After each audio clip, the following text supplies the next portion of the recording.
Grabe, dahil ko pa yung nag-gym sa pawis ko eh. Ako nga para akong nag-marathon, no? Paano ba hindi tayo papawisan? Sobrang init. Ayan. Pero ano kaya ang temperature ngayon? Temperature? Baka heat index yung ibig sabihin mo. Heat index? Temperature yun. Kakamali ka dyan. Heat index yun. Temperature yun. Sus! Kulit ah. Temperature na yun. Oo. Kulit. Huwag na kayo mag-away. Pares lang naman yung heat index tsaka temperature eh. Panoorin niyo to.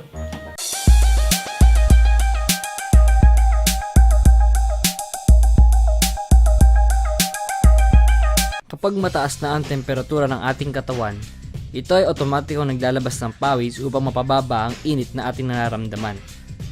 Pero naranasan nyo na ba, classmate, yung parang kahit na init ka na hindi ka pa rin pinagpapawisan?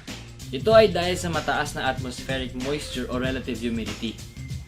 Kapag mataas ang vapor content sa hangin, nahihirapang mag-produce ng pawis ang ating sweat gland. At dahil dito, lalong tataas ang temperatura at maaaring makaapekto ng masama sa katawan ng isang individual. At upang mabigyan ng sapat na kaalaman ang mga tao patungkol dito, noong 1978, dinevelop ni George Winterling ang tinatawag na heat index na inadapt ng National Weather Services ng Amerika upang makatulong sa temperature analysis nila. Heat index. It is an estimate of temperature that would similarly affect the body's normal humidity. Ito ang paraan para malaman ang heat index na meron sa isang lugar.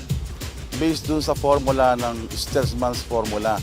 At meron pa kaming isang yung forecast sa heat index na ginawa naman namin based sa forecast ng forecasting brands. So yung formula na yon na forecast namin is yung forecast heat index is equal to average maximum temperature plus the forecast temperature divided by 2 plus the daily average ng apparent temperature difference. Pero naitanong nyo na ba kung may pag-asa pang maibaba ang heat index dito sa Pilipinas? Hindi naman natin pwedeng sabing mapababa. Depende ho yan sa air temperature saka yung relative humidity. Pag mataas yung air temperature at mataas din yung relative humidity, mataas po yung heat index natin. Pero kung mababa yung temperature and bumaba din yung relative humidity, yung heat index ay bumababa rin po.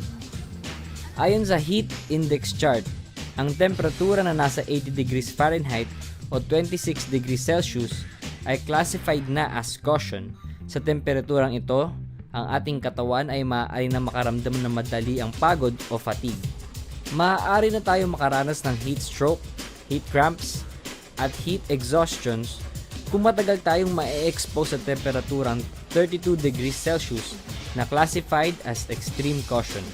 Classified naman as danger ang temperaturang nasa 39 to 51 degrees Celsius na maaaring magdulot ng mas mataas na tsansa sa isang individual na makaramdam ng heat cramps, heat exhaustions at heat stroke.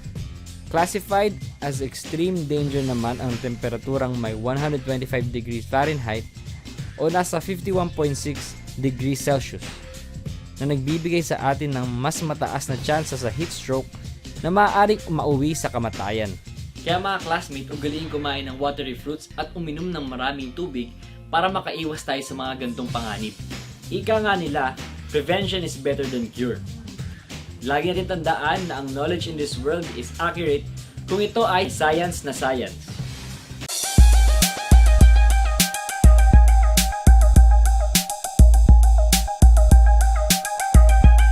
Did you know that aside from the words eternity and grandmother, Reverend and Nat were mentioned only once in the entire Bible?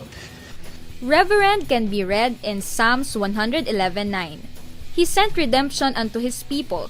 He hath commanded his covenant forever. Holy and reverend is his name. On the other hand, Nat is found in Matthew 23:24. Ye blind guides, which strain at a gnat, and swallow a camel. Classroom! Sige lang, aral pa!